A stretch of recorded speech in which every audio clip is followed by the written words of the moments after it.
အင်နာမီယာမီအသင်းကတော့အသင်းကနေတိုက်စစ်ကစားသမားလူဝစ်ဆာရက်ကိုတနင်္လာတန်တိုးစာချုပ်ချုပ်ဆိုမင်္ဂလာပါခင်ဗျာဒီဇော်ဒက်စဝါအနာဒိမတ် channel ကနေပြီးတော့မှပြန်လည်ကြိုဆိုလိုက်ပါတယ်မေဂျာလိဂ်လက်အင်နာမီယာမီအသင်းဟာဆိုရင်တော့အသင်းကနေတိုက်စစ်ကစားသမားတဦးဖြစ်တဲ့လူဝစ်ဆာရက်ကိုတနင်္လာတန်တိုးစာချုပ်ချုပ်ဆိုခဲ့တယ်လို့သိရပါတယ်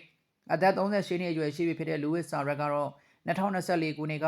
ဂါမီယိုအသင်းနဲ့စာချုပ်ဖြတ်သိမ်းပြီးတော့လမ်းခွဲခဲ့ပြီးတဲ့နောက်ဘာစီလိုနာအသင်းဖော်ဟောင်းတဦးဖြစ်တဲ့မက်ဆီပေါင်းဝင်ကစားနေတဲ့အင်တာမီယာမီအသင်းကိုအလွတ်ပြောင်းရွှေ့ကစားခဲ့သူလည်းဖြစ်ပါတယ်။လူဝစ်ဆာရက်ကဆိုရင်တော့အင်တာမီယာမီအသင်းနဲ့အတူပထမအဆုံးဘောလုံးရသည်မှာဆိုရင်အကောင်းဆုံးခြေစွမ်းပြသနိုင်ခဲ့ပြီး38ပွဲပေါင်းဝင်ကစားထားပြီးတော့25ဂိုးသွင်းယူပြီးဂိုးဖန်တီးမှု12ကြိမ်ပြုလုပ်နိုင်ခဲ့ရလည်းဖြစ်ပါတယ်။အလားတူပဲအခုဘောလုံးရသည်မှာဆိုရင်တော့အင်တာမီယာမီအသင်းမေဂျာလိအရှေ့ပိုင်းဆောင်ပြိုင်ပွဲနဲ့မေဂျာလိကွန်ဖရင့်လိပြိုင်ပွဲတို့မှာလည်းချန်ပီယံဆုစုနိုင်ရမှာလည်းအဓိကကစားသမားတဦးဖြစ်ပါဝင်ခဲ့သူလည်းဖြစ်ပါတယ်။လူဝစ်ဆာရက်ကဆိုရင်တော့အခုဘောလုံးရသည်မှာအသင်းနဲ့အတူ18ဂိုးသွင်းယူနိုင်ပြီးတော့18ကြိမ်ဂိုးဖန်တီးမှုပြုလုပ်နိုင်ခဲ့သူလည်းဖြစ်ပါတယ်။လူဝစ်ဆာရက်နဲ့အင်တာမီယာမီသင်းတို့စာချုပ်တက်တန်းမှာအခုဘောလုံးရသည့်အကုန်မှာအကုန်ဆုံးခဲ့တဲ့အတွက်တက်တန်းတို့စာချုပ်ချုပ်ဆိုဖို့ဆွေးနွေးမှုတွေလှုပ်ဆောင်ခဲ့ရမှာနောက်ထပ်တစ်နှစ်တက်တန်းတို့စာချုပ်ချုပ်ဆိုနိုင်ခဲ့ရလည်းဖြစ်ပါတယ်။လူဝစ်ဆာရက်ကဆိုရင်တော့အင်တာမီယာမီသင်းနဲ့တနှစ်တက်တန်းတို့စာချုပ်ချုပ်ဆိုပြီးတဲ့နောက်အသင်းနဲ့စာချုပ်တက်တန်းကုန်ဆုံးပြီးရင်တော့ professional ကစားသမားဘဝအနေနဲ့နားယူမယ်လို့အတည်ပြုကြေညာခဲ့ရလည်းဖြစ်ပါတယ်။အင်နာမီယာမီတရားဆိုရင်တော့လူဝစ်ဆာရက်ကအသင်းနဲ့တက်တန်းကိုစာချုပ်ချုပ်ဆိုခဲ့ပေမဲ့လည်းနောက်ထပ်ဝိုင်းရင်ကစားသမားတွေဖြစ်တဲ့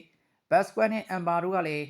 တက်တန်းတို့ချင်းမရှိဘဲနဲ့အသင်းနဲ့စာချုပ်တက်တန်းကိုဆုံးပြီးတဲ့နောက် professional ကစားသမားဘဝအနေနဲ့နားယူခဲ့တယ်လို့သိရပါတယ်။ဖလာဗင်ကိုအသင်းဝင်နိုင်ရရှိပြီးတော့ FIFA International Cup ကို PSG အသင်းစုကူရရှိ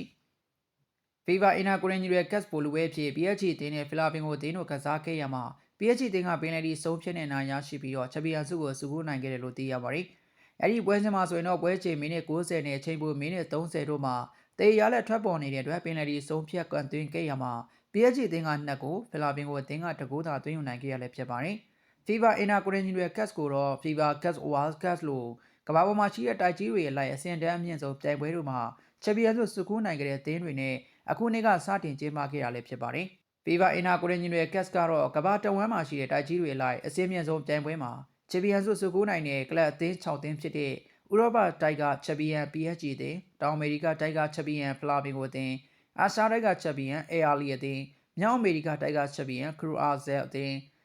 သမုဒ္ဒရာပိုင်းဆောင်ကချန်ပီယံအက်ကလန်စီတီအသင်းအာဖရိကတိုက်ဆောင်ကချန်ပီယံပီရမစ်အက်ဖေးအသင်းတို့ပါဝင်ကစားခဲ့ရလည်းဖြစ်ပါတယ်။အဲ့ဒီပြိုင်ပွဲမှာဆိုရင်တော့ဖလာဗင်ကိုအသင်းကကွာတာဖိုင်နယ်အဆင့်ကနေစတင်ကစားခဲ့ရပြီးတော့ PSG အသင်းကတော့ဘောလုံးပွဲအဆင့်ကနေစတင်ကစားခဲ့ရတာဖြစ်တယ်လို့လည်းသိရပါတယ်ခင်ဗျာ။